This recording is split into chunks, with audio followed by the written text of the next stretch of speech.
नमस्कार, good morning. मी Manali. News 18 लोकमतमध्ये आपल्या सगळ्यांचं स्वागत. सकाळचे 11 वाजलेत आणि आत्ताच्या या सगळ्या महत्त्वाच्या बातम्या या बुलेटिनमध्ये आपण सविस्तर पाहणार आहोत. बुलेटिनची सुरुवात एका ब्रेकिंग बातमीनं करतोय. संजय राऊत यांनी बाळासाहेबांची शिवसेना पक्षावर हल्लाबोल केलाय. दोन्ही गट एकत्र यावे असं वाटणाऱ्यांनी आधी आत्मपरीक्षण करायला हवं. दीपक केसरकरांनी जे विधान केलं आहे त्यावरून त्यांच्या गटात आणखी काही गट निर्माण झाल्याचं दिसतंय अशी प्रतिक्रिया संजय राऊत यांनी दिली आहे. आणि हे सरकार जास्त काळ टिकणार नाही, हा गटही टिकणार नाही. यापैकी बरीच लोक भाजपमध्ये प्रवेश करतील, तेच त्यांचं अंतिम ध्येय आहे असंही ते म्हणाले.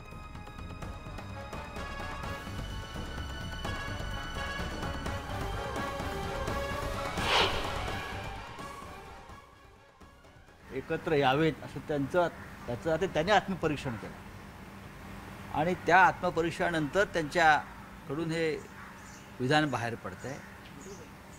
म्हणजे त्यांच्या गटामध्ये अजून काही गट निर्माण झाले आणि तिथे टोळी युद्ध सुरू आहे, ही आमची माहिती आहे. कालच तुम्ही अब्दुल सत्तारांचं जे मंत्री आहेत ऐकलं असेल की माझ्याच गटातले लोक माझ्या विरुद्ध माझा कार्यक्रम करेक्ट कार्यक्रम करतायत. ह्याच्यावरून काय ते तुम्ही स्पष्टपणे समजून घ्या. जर 145 असेल त्याच्यामध्ये शिंदे गट कुठे आहे? मग भाजपचे 145 असेल, मग शिंदे गटाचे लोक आहेत ते काय धुणीभांडी करायला ठेवणार का? याचा अर्थ भारतीय जनता पक्षाच्या पायरीवरही यांना कोण उभं करत नाही. ही तात्पुरती तडजोड आहे. आणि याविषयी आपण बोलणार आहोत. आपल्यासोबत आहेत बाळासाहेबांची शिवसेना पक्षाचे नेते नरेश म्हस्केजी. नरेश म्हस्केजी, संजय राऊतांनी जे टीकास्त्र केलेलं आहे, शिंदे पक्षातच कुरबुरी असल्याचं म्हटलंय, यातच 2 गट आहेत आणि काही जण भाजपमध्ये प्रवेश करणार आहेत. तुमची प्रतिक्रिया? संजय राऊत हे ज्या दिवसापासून कोठडीतनं बाहेर आलेले आहेत त्या दिवशीपासून ते वायफाय बडबड करतात. कदाचित त्यांचं मानसिक संतुलन बिघडलं असेल. आपण पाहताय कशा पद्धतीने अंगविक्षेप असतात, कशा पद्धतीने बोलतात.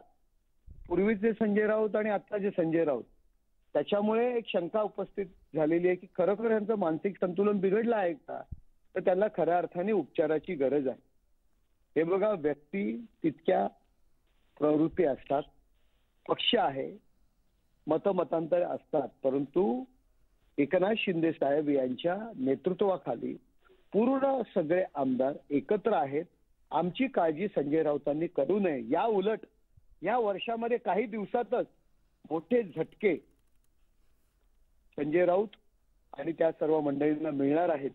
नाशिकचा झटका आपण बघितलेला आहे. अशाच पद्धतीने फार मोठे झटके त्यांना मिळणार आहेत. त्यामुळे त्यांनी त्यांचे आमदार आणि खासदार आणि नगरसेवक सांभाळावे. इतरांची चिंता करू नये. भांडी वगैरे अशा पद्धतीने जर आपण बोलत असाल तर राष्ट्रवादीकडे आपण जे करताय त्याला आम्ही धुणी भांडी म्हणायची का? संपूर्ण पक्ष आज राष्ट्रवादी काँग्रेस आणि काँग्रेसच्या दावणीला यांनी बांधलेला आहे. शिवसेना पण हिंदुत्व हिंदुत्व म्हणतो. नुकतंच अजित पवार साहेबांनी जे स्टेटमेंट केलेलं आहे, संभाजी महाराजांना धर्मवीर म्हणायची गरज नाही. शरद पवार साहेब, राष्ट्रवादी साहेब यांना हिंदुत्वाच्या बाजूनी बोलणं, हिंदुत्वाबद्दल बोलणं हे शक्यच नाहीये. ते बोलणारच नाहीये. ते हिंदुत्वाच्या विरोधातच आहेत. परंतु जो पक्ष बाळासाहेबांचे हिंदुत्वाचे विचार पुढे घेऊन निघाला, त्या पक्षाच्या मुखपत्र सामना त्यांचे पक्षप्रमुख उद्धवजी ठाकरे आणि संजय राऊत यांना हे मान्य आहे का? संभाजी महाराज धर्मवीर नव्हते. अहो, साधा चकार एक शब्द सुद्धा यांनी काढलेला नाहीये. आधी त्याबद्दल तुमचं मत आधी व्यक्त करा आणि नंतर एकनाथ शिंदे साहेब आणि त्यांच्या आमदार खासदारांसंदर्भात बोला. आपला पक्ष, आपल्या पक्षाचे मूळ विचार हे सगळे आपण केवळ एका खुर्चीकरता सोडलेले आहेत. त्यामुळे प्रथम आपण तो विचार करा. धन्यवाद नरेश म्हस्केजी तुमच्या या सविस्तर प्रतिक्रियेसाठी.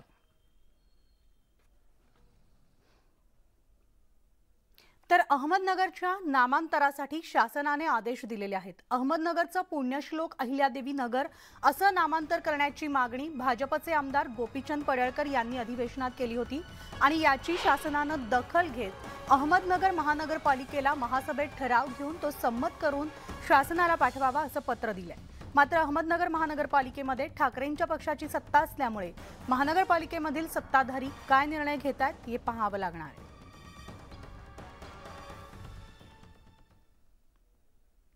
तर नामकरण करताना सगळ्या गोष्टींचा विचार करणं गरजेचं असून सरकार सकारात्मक असल्याचं महसूल मंत्री राधाकृष्ण विखे पाटील यांनी म्हटलंय. नामकरणाचे प्रस्ताव राज्य सरकारच्या विचाराधीन आहे. अनेक दिवसाची आता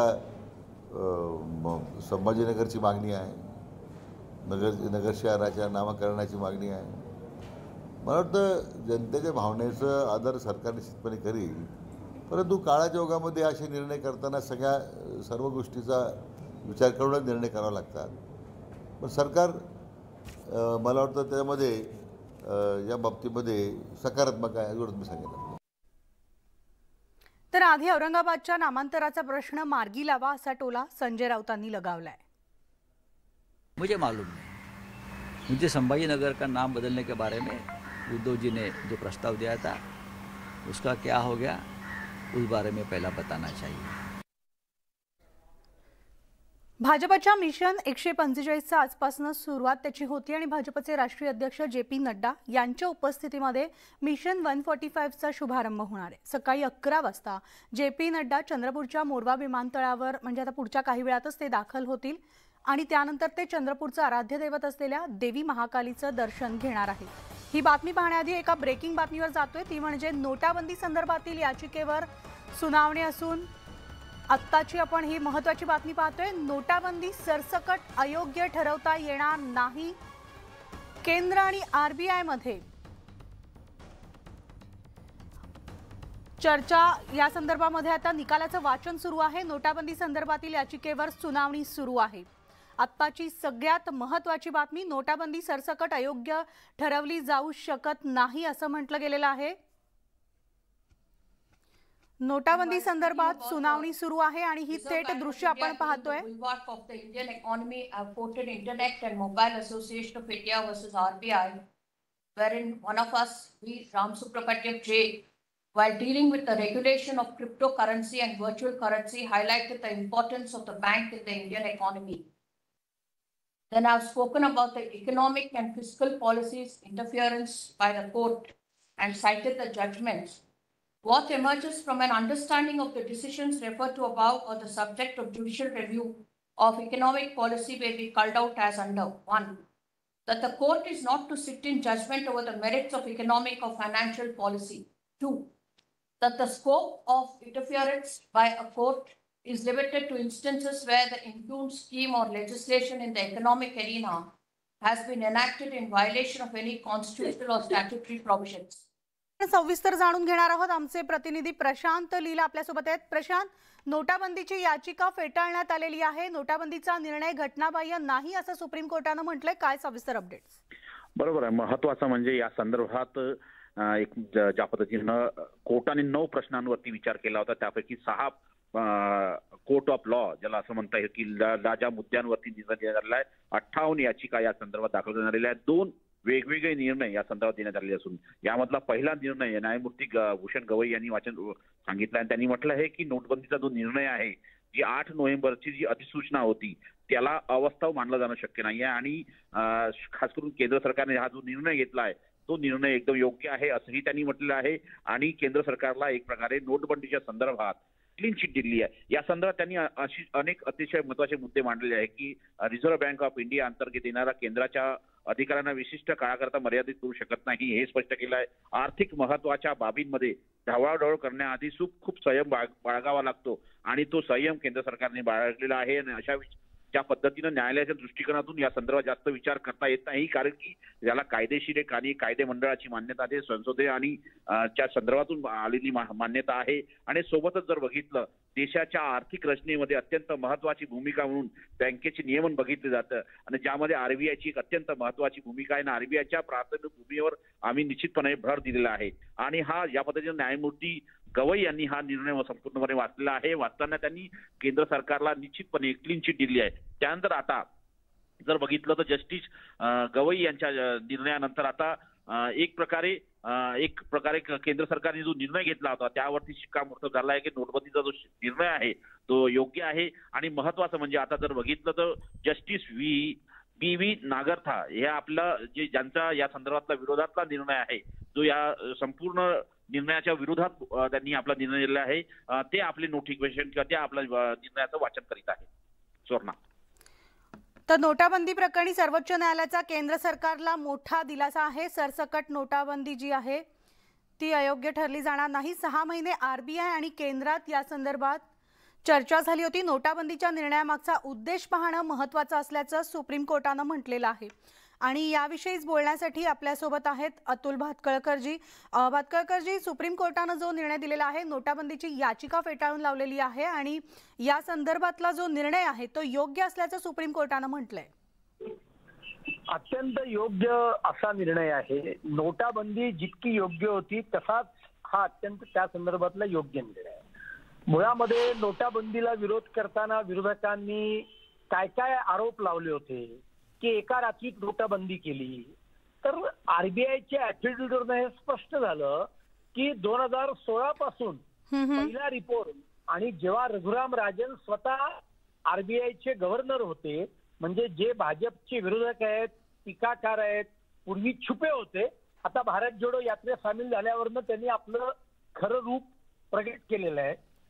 ते गव्हर्नर असतापासून आरबीआयशी सल्लामसलत केलेली आहे आणि नोटाबंदीचा फायदा किती झाला हे आपण पाहतोय की लोकांनी नोटा आपल्या बँकेत भरल्या, त्या भरल्यानंतर त्यांच्या सेव्हिंग अकाउंटला ते पैसे दिसले, त्यामुळे त्याच्यावर त्यांना टॅक्स भरावा लागला. त्यामुळे गेल्या 3 वर्षामध्ये डायरेक्ट टॅक्सचं प्रमाण जे झपाट्याने वाढतंय त्याला एक कारण नोटाबंदीमुळे त्यांचे सगळे पैसे त्यांना लोकांना पांढरे करावे लागले. आणि त्याचबरोबर डिजिटल व्यवहाराला जो प्रोत्साहन केंद्र सरकारने दिलं होतं, बेनामी प्रॉपर्टीच्या विरोधामधला कठोराचा कठोर कायदा केला, या सगळ्यामुळे अर्थव्यवस्था ही सुधारली आणि अर्थव्यवस्थेला याच्यामुळे गती प्राप्त झाली. आणि त्यामुळे नोटाबंदी ही देशाच्या हिताकरता आणि तेही सर्वसामान्य लोकांच्या हिताकरता होती, हेच सरकारचं म्हणणं सर्वोच्च न्यायालयाने सुद्धा ग्राह्य धरलंय. मला वाटतं विरोधकांनी आता तरी या विषयामध्ये आरडाओरडा करणं बंद करावं. धन्यवाद अतुल भातखळकरजी आपल्या या प्रतिक्रियेसाठी. तर आत्ताचा सगळ्यात महत्त्वाचा निर्णय आलेला आहे सुप्रीम कोर्टाबद्दल, तो म्हणजे नोटाबंदीची याचिका फेटाळून लावलेली आहे. नोटाबंदी संदर्भात जो निर्णय घेतला होता तो अयोग्य ठरवला जाऊ शकत नाही. सरसकट नोटाबंदी ही अयोग्य ठरवली जाऊ शकत नाही असं सुप्रीम कोर्टानं म्हटलेलं आहे. तर 8 नोव्हेंबर 2016च्या नोटाबंदीच्या अधिसूचनेत त्रुटी नव्हत्या असं देखील सुप्रीम कोर्टानं आपल्या या सुनावणीत म्हटलेलं असून नोटाबंदीची याचिका जी आहे ती फेटाळून लावलेली आहे. या संदर्भात 2 न्यायमूर्तींमध्ये मतमतांतर झाल्याचं सुद्धा कळतंय. मात्र आत्ताचा महत्त्वाचा जो निर्णय सुप्रीम कोर्टाकडून आलेला आहे, नोटाबंदी संदर्भातली जी सुनावणी सुरू आहे ती म्हणजे नोटाबंदी संदर्भातला निर्णय, सरसकट नोटाबंदी ही अयोग्य ठरवली जाऊ शकत नाही असं सुप्रीम कोर्टानं म्हटलेलं आहे. त्यामुळे नोटाबंदीचा निर्णय घटनाबाह्य नाही. नोटाबंदीची याचिका जी आहे, नोटाबंदीच्या विरोधात जी याचिका दाखल करण्यात आलेली होती, ही याचिका सुप्रीम कोर्टानं फेटाळून लावली आहे.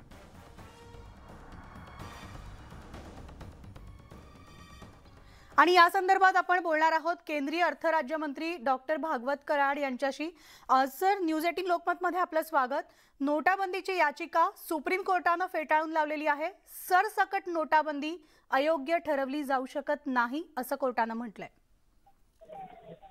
सुप्रीम कोर्टाने दिलेला निर्णय यांचं आम्ही भारतीय जनता पार्टी तर्फे स्वागत करतो आणि प्रधानमंत्री मोदी साहेबांनी घेतलेला निर्णय योग्य होता. कारण त्यावेळेस जर आपण पाहिलं तर पूर्वीचं 2014 पूर्वीचं सरकार तर याच्यामध्ये पूर्णपणे भ्रष्टाचार बोकाळलेला होता आणि त्याही पेक्षा काळा पैसा कमी व्हावा, टेररिझम कमी व्हावं म्हणून हा निर्णय घेतला होता आणि हे अत्यंत चांगला निर्णय होता.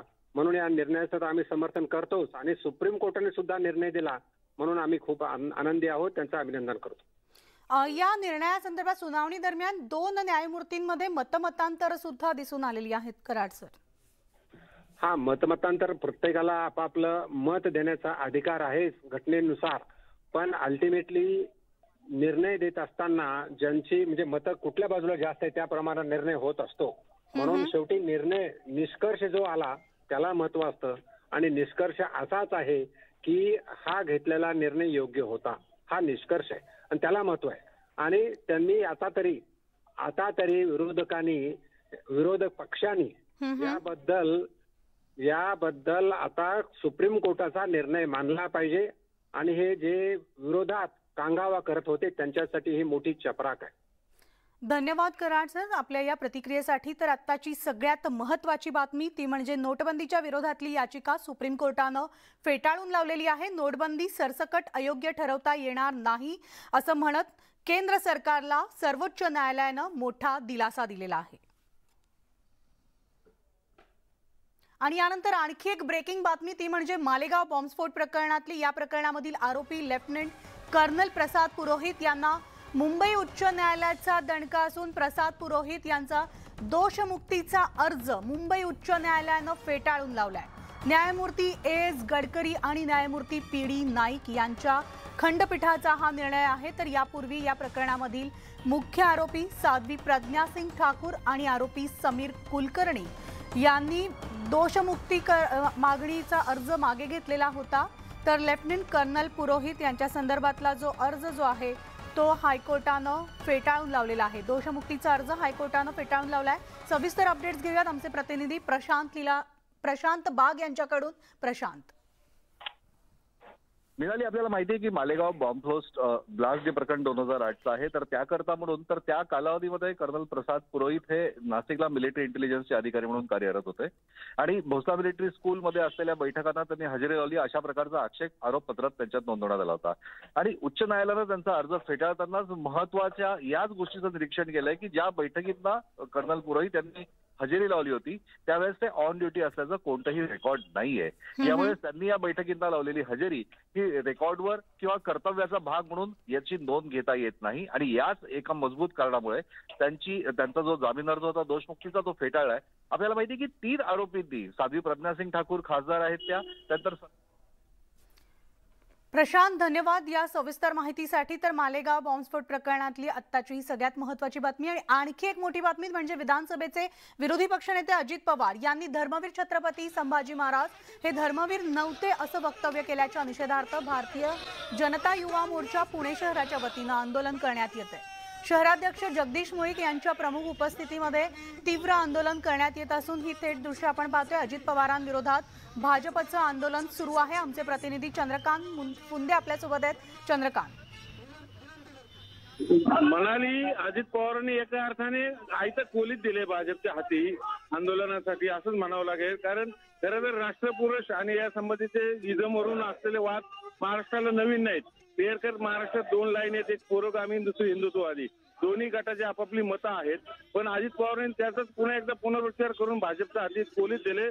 त्यामुळे संभाजी महाराजांना धर्मवीर म्हणायचं की नाही याच्यावरनं हा सगळा वाद सुरू आहे. म्हणून भाजपने तो मुद्दा उचलून धरलाय आणि ठिकठिकाणी भाजप अजित पवारांच्या विरोधात आंदोलन सुरू केलेलं आहे. कारण आपल्याला माहिती आहे संभाजी महाराजांना त्यावेळेस वध केला होता औरंगजेबाने. धर्म स्वीकारावं म्हणून तो प्रचार करत होता असं हिंदुत्ववाद्यांचं म्हणणं आहे. तर पुरोगाम्यांचं म्हणणं आहे की ते स्वराज्य रक्षक आहेत, धर्मवीर नव्हते. त्याच्यावरून सगळं हे राजकारण सुरू आहे आणि भाजप त्याचा व्यवस्थित फायदा उचलत आहे. तेच सध्या होताना दिसतंय आणि भाजपने हा मुद्दा उचलून धरलाय की अजित पवारांनी माफी मागावी अन्यथा आम्ही त्यांना आणखीन आंदोलन तीव्र करू. चंद्रकांत, मी तुम्हाला थांबवतीये कारण आपण थेट जाणार ते म्हणजे कामगार मंत्री सुरेश खाडे हे बोलतायत. थेट त्यांच्या प्रेस कॉन्फरन्स मध्ये जाऊया.